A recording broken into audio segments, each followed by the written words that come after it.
Morning, guys. How's everyone feeling? Thank you for coming to the San Diego Test Equipment Symposium. I know it's early in the morning and you guys are ready to have a little lesson about electrical safety testing and electronic equipment.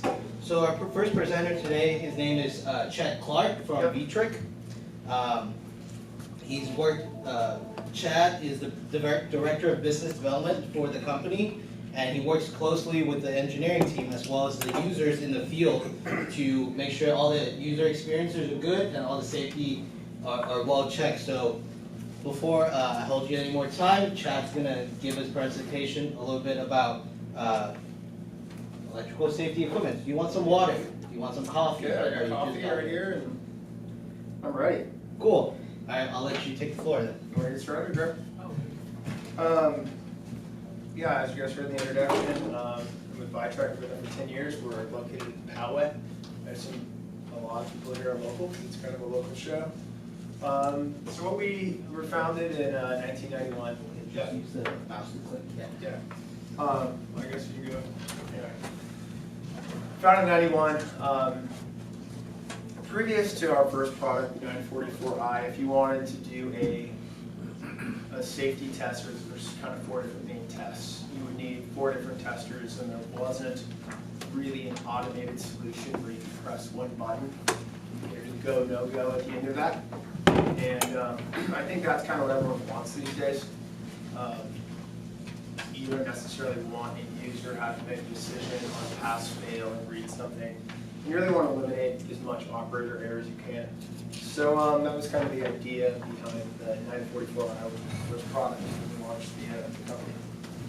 So why do people even go to the trouble of doing electric safety testing? HiPop testing, IR, ground one, you guys have probably heard of that. You know, it's funny, most people don't do things unless you have to, right? So if you want to have your product listed by one of the major NRTLs, that's why you're going to do it. So basically what it does, at the end of the day, a HiPop test is going to, you're going to have 2 conductors with an insulator in between them. That insulator could be air, printed circuit boards, PVC, or whatever insulation you're using on your wire. So you want to verify that mains is sufficiently isolated from chassis so that even years down the road, you're not going to have an unsafe condition where you touch metal chassis, you get a little shock, which we probably all experienced like somewhere at some time, right? And usually, if you guys have ever experienced that, you know, you're really feeling leakage current through the product. It's not like you're touching 120 volts and you can zap. It's just this little tingle sensation that a lot of people have had the pleasure of experiencing. Anyway, so HiPop, HiPOT, or there's one trademark named HyPOT, stands for high potential, high voltage. There's really nothing special there. It's also a way to improve your quality of your product. It's kind of a situation where if you're doing everything right, you know, you should have a 99.9+% pass rate. But if you have an issue, the HiPop test will bring that to the surface, or you could have more leakage than you normally would have, and that might be a clue that something's changed. Maybe one of your sub-assemblies in your products has changed, and it just gives you an idea of the direction your quality is headed. NRTL, that stands for Nationally Recognized Testing Laboratory. That'd be like UL, CSA, Intertech, all those companies. So anyway, that's kind of why people do it. So the number one reason is compliance.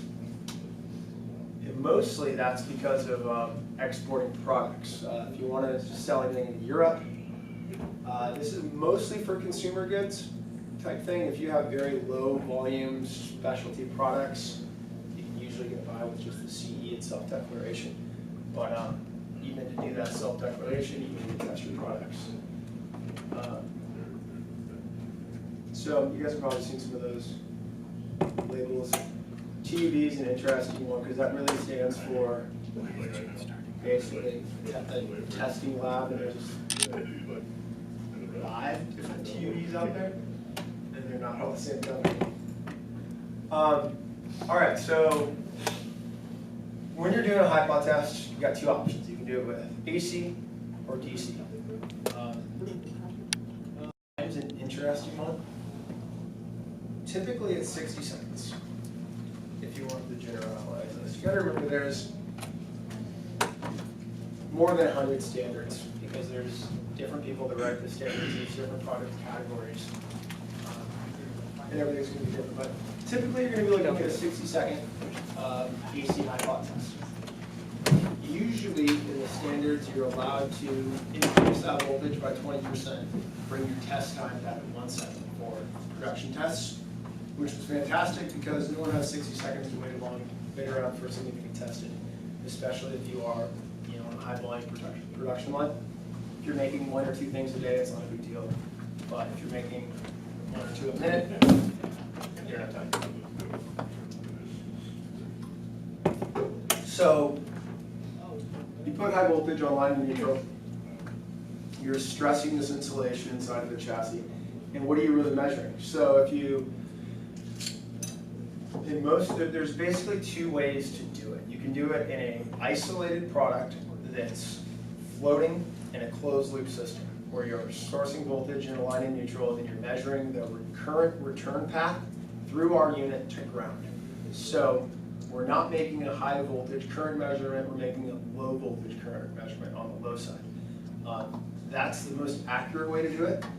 It allows us to measure with like 100 picoamp resolution, which is way more than any of the standards allow for, but a lot of people want to test their products more rigorously than the standard calls for, which was totally fine.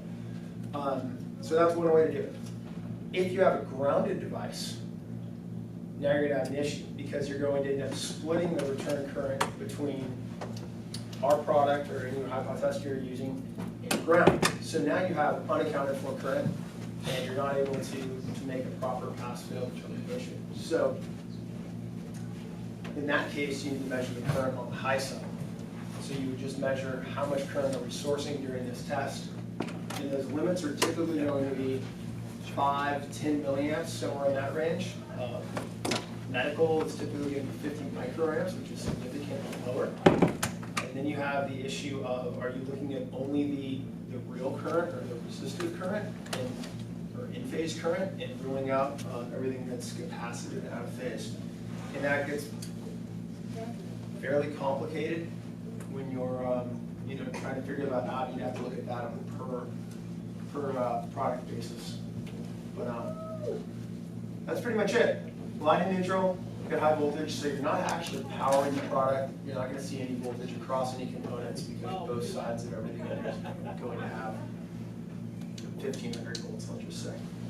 And measure a current and make a determination. So you're going to have, in an AC or any HiPop test, you're going to have a ramp, increase your voltage to 1500, dwell period, which will be 1 to 60 seconds, anything that you choose. We'll make the pass-fail determination at the end of that test, and then discharge. You are free and clear to ship your product. So an insulation resistance test, you guys all heard these, Megers, IR. It's a DC, pretty much always a DC test. It's going to be connected the same way, but often you're going to see IR tests not done on finished goods, but they're going to be done on subassemblies and components. Quantifying the value of the insulation in ohms, so you measure it and it's 100 megohms or more, or are you saying, oh no, that's 100 microamps of leakage current at 1000 volt, which is the same. So it's just an Ohm's law conversion away from one or the other, and now you have an IR measurement or an IR value. You'll typically see 100 megohm limit for IR, but in practice, most devices are going to be well above that. They tend to over limit, things like that. Even with our 95X series of measuring the tera ohms, people will have 100 megohm limit, and they'll say, I can't get a reading, on our product. It's showing greater than 3 teraohms. Well, that's good, right? And but they're like, no, it's supposed to be over 100 megohms. I'm like, yeah, your orders of magnitude over 100 meg, but so you run into that situation a lot. That things tend to be overbuilt, which is fine. So in this diagram here, you can see this is kind of the cable application. You could have a 6-conductor cable in this case. I'm sorry, 5-conductor cable. Where you'd be able to measure the value of the insulation from each conductor to all other conductors, and then switch that. So you would measure IR or leakage from conductor 1 to 2 through 8, or 2 through 5 in this case, and then put high voltage on 2 and measure it to 1, 3 through 5, and so on and so forth. So that is typically how it's done. The only other factor that you could have is if the cable had a shield, you would also want to connect to that to verify leakage, and in some situations, especially like an undersea cable, you don't have a conductor on the outside of the cable to test to. So you would need to submerge it, wrap it in foil, do something to get that other conductor element. Because remember, there's always going to be 2 conductors with an insulator in between them. So sometimes you have to make that second conductor. So that's IR testing. All right, so this is the big one. Ground bond or continuity testing. When do you do one? When do you do the other? And there's some uncertainty in it. For production test, or for type testing, when you're first submitting a product to an NRTL, they're generally going to do ground bond testing on it to verify that. And that's really just a fancy way of saying continuity test, but instead of using 50 or 100 milliamps like you use in a little DMM, beep or whatever it does, you're going to use 15, 20, 30 amps. So what you're trying to verify is that the connection between your earth ground pin and the chassis can flow sufficient current to trip a circuit breaker quickly and easily. If you had some resistance in there, you limit the current back to ground and not trip a breaker. That would be the issue. So like I said, typically that'll just be for a type test. Sometimes it's for a production test. I'd say about half the time. You can just get away with a continuity, which would be a low current test. So on our product, we do a 4-wire Kelvin measurement to these two. The bottom 2 source up to 3 amps on this product. Trying to get there. That's going to be for measuring the voltage drop out of the test leads between the connectors, which would be earth ground pin to chassis. And give me a second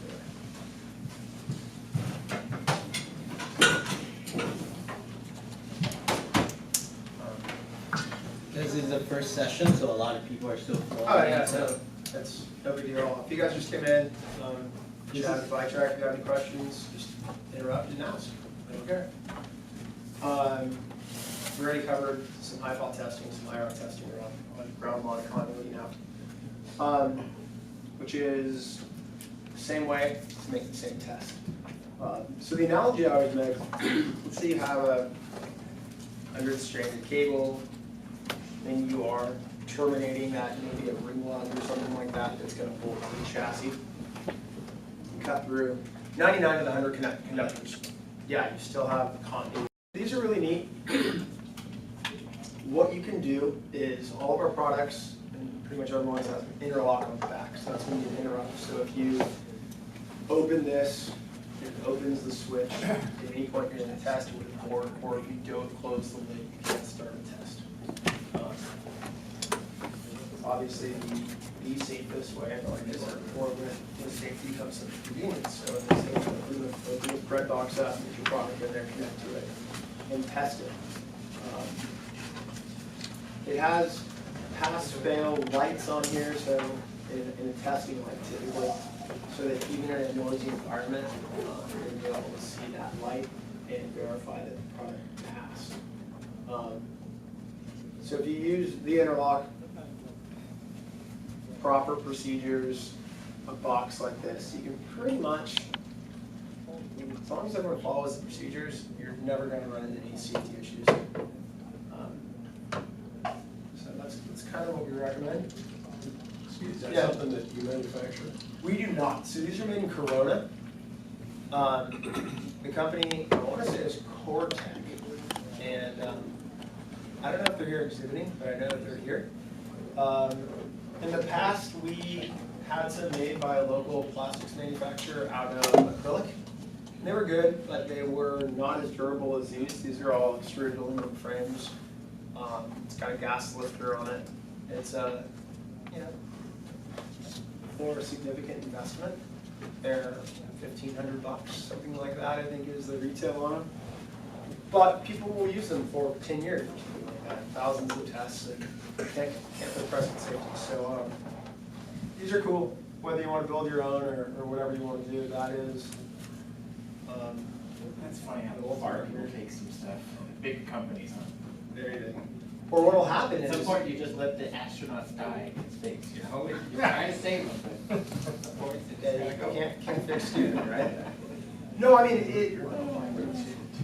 it's interesting because one person that deals with it every day might consider this completely overkill. But it just completely depends on your, I don't know, how risky your company is, how skilled your operators are, how experienced people What are. government funding you're getting. That's a big factor too. But then no matter what safety procedures you put in place, whether they're palm switches or this, people will defeat them. So the guy tapes down the switch, puts a book on the other thing, uses a mirror for the laser beam, and everything can be defeated. So all you can do is try your best, and then if someone defeats everything and isn't following the proper procedure, I guess he's I'd like to say he's taking that risk on himself, but he's probably not. But yeah, that's it. You can do all of the tests. These have a feed through on the back, so all of your leads are going to come through there. There's going to be no issues at all. But that's the ultimate safety.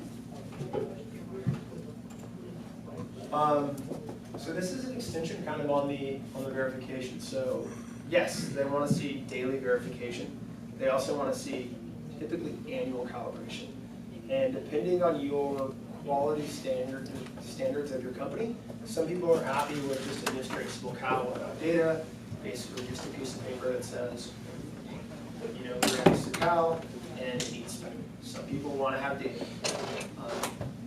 Data on a HiPop tester is pretty boring. I mean, you have good numbers there, but I don't see how you're going to use that data to manufacture a higher quality product.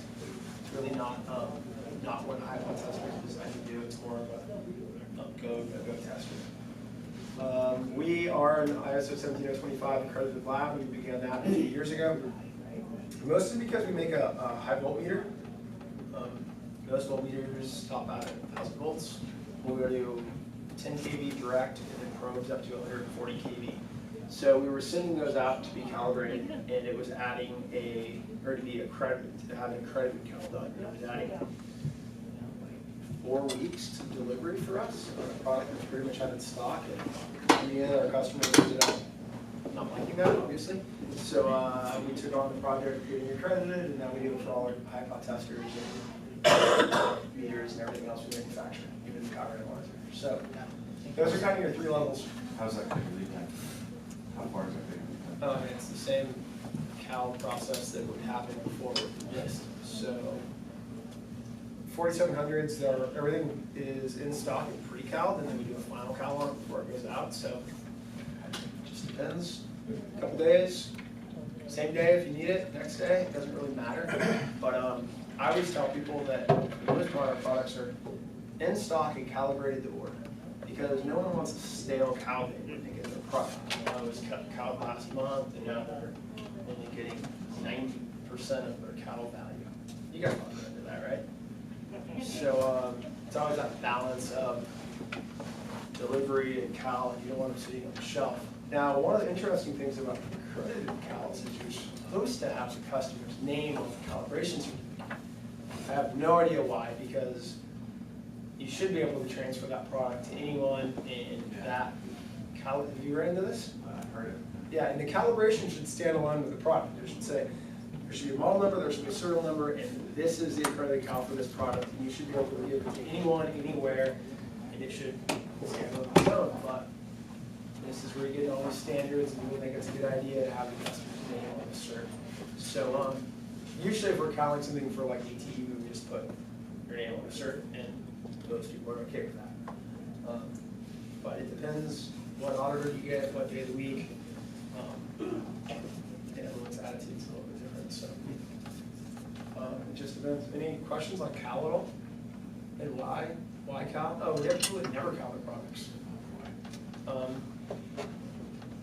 And, okay, if you're looking at something like a HiPop test, you're testing it at 1500 volts, well above anything it's ever going to see, and let's say it drifted out of cal by 0.2%. In practice, it's really not going to make that big of a difference at the end of the day, but you know, it is a good practice to cal your products. So we're 1 year recommended on most products, 2 years on our V7 Next.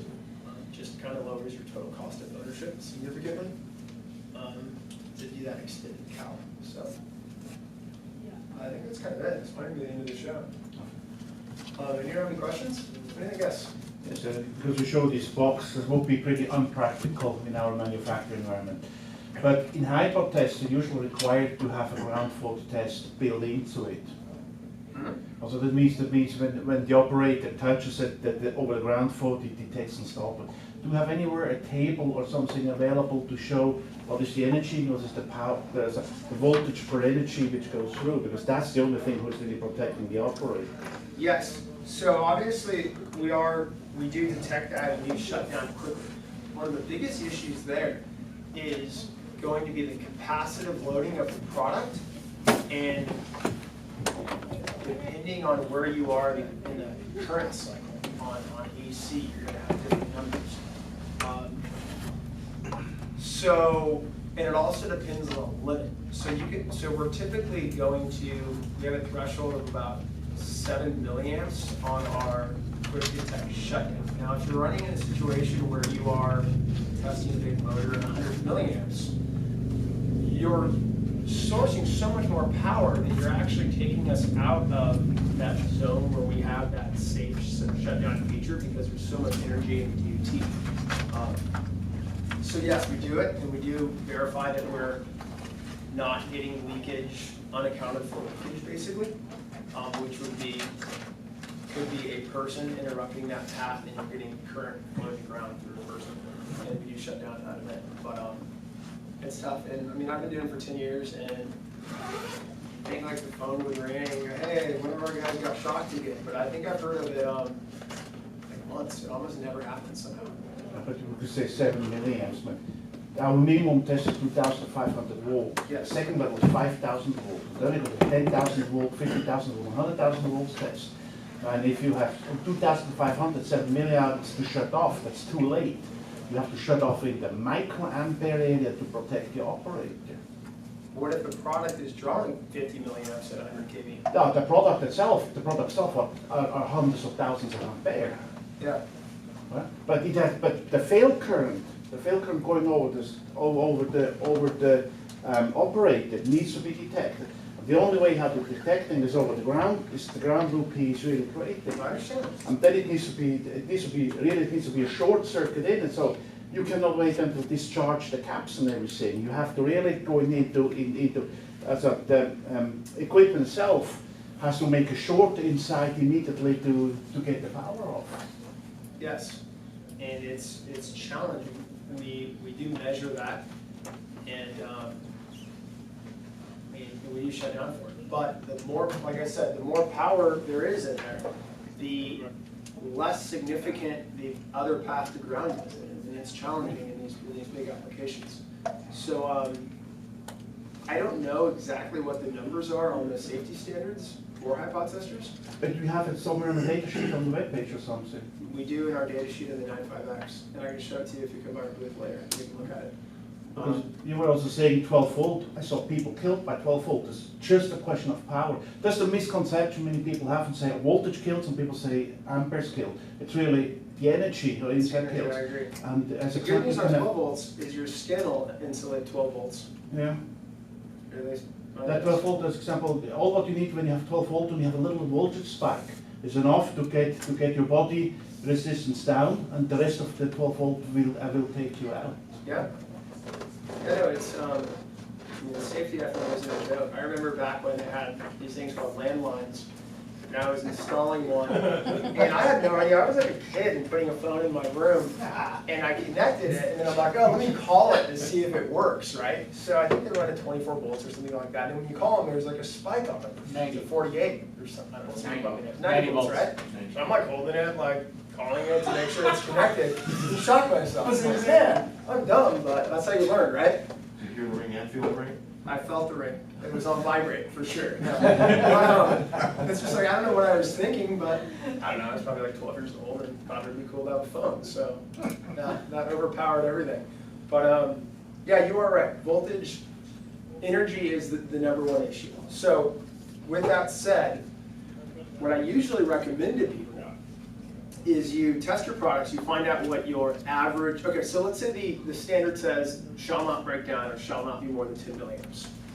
Okay, what if your average product is 500 microamps? Why not set a limit at 750 microamps, which is 50% more than your average product, which should be plenty of margin, and it just makes it that much safer because now we are able to shut down quicker and we're not sourcing more power than is necessary. So my recommendation is always to set the lowest limit that you can. That's going to just make things safer, easier, faster, and at the end of the day, your quality should go up because if you are seeing a 50% increase in leakage, maybe something about it. I know we changed one of our power filter on our products, and it completely changed the leakage current numbers that we were seeing, and it wasn't an issue. It was just a different filter, had a different capacitance to it.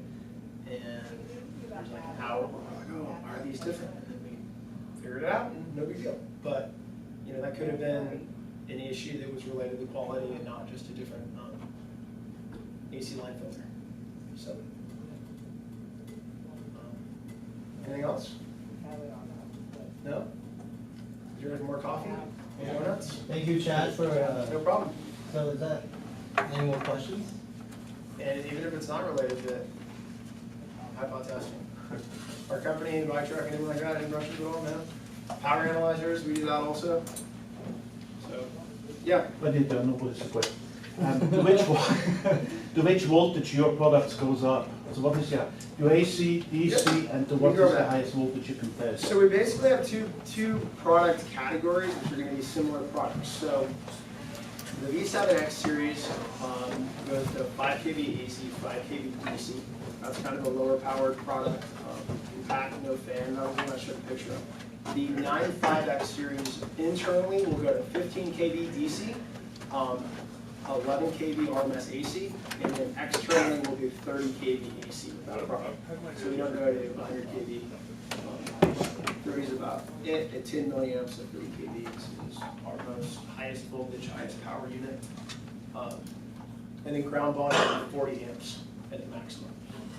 So that's it. It covers the majority of the applications. Sure, I'd love to have some higher voltage stuff, but engineering is focusing on other things right now. Yeah. This may already cover this, but the difference between a Megger test and a HiPop test. Is a Megger leakage resistance and HiPop is breakdown voltage? Yes, so that's a good question. So Megger is obviously like the trademark name. Megger is the company, Right. and everyone calls their test a Megger when you're doing an IR test. That's kind of the trademark name. Fundamentally, from an electrical standpoint, there's zero difference between a HiPop test and a Megger or IR test. You're going to have two conductors with an insulator between them. In that Megger or IR test, it's usually going to be done on DC, and you're going to quantify that insulation. So the Megger is sourcing voltage on one side, measuring the current that's flowing through it, and then displaying that in resistance. So, and during a HiPop test, you're typically, although you can press the unit buttons and we will display the resistance or current, but that's typically going to be in current. So the standards are going to say shall not break down, shall not exceed 2.5 milliamps or whatever. But fundamentally they're the same test electrically. Biggest difference is amplitude. So you're going to normally see a HiPop test in the double what the IR test would be in the standard. Because you're trying to stress the insulation with a HiPop test and verify that it will not break down. Where in a Megger test, you really don't want to break the product down. You want to get a nice, stable, quantified reading of that insulation value. Does that make sense? Yeah, But electrically, it's the same I mean, thing. some products inherently have a leakage that just is how they work. Yes. And other products have maybe a small leakage, but when they do, insulation fails, it fails from almost like an open to Yep. very close to a short. Yep. You want to know when that is happening. Yep. And that's typically going to be caught on a HiPop test. And we have all kinds of people that are testing to the point of breakdown. Obviously not with finished goods, but doing like the R&D phase, and that's when they will do, let's say their breakdown's around 1,000 volts. They'll do a quick ramp to 800 volts, and then they'll do a slow ramp above that, and then they're logging data and trying to see when their products are breaking down on average. But it's, in my experience, it's really hard to get a reliable, like a consistent breakdown in a given voltage. You're gonna be all over the place. You're gonna have some that are, it's gonna be like a 50% range on products just because there's so many issues with impurities in the insulation and all these other strange things. And Humidity. air bubbles, humidity, temperature, there's all these factors that change it. So it's really hard to be consistent. Some dielectrics are really consistent and some are just all over the place. I'm always surprised, like back when you could get free grocery bags and they're real thin, those won't break down to like 3 kV. It just blows me away. Can you test them just because? But I mean, and that plastic is rated just because, you know, you're like, hey, if you're gonna pick up dog poop with it, you gotta rate it for 3 kV. It's good enough for 3 kV, it's good enough for me. But yeah,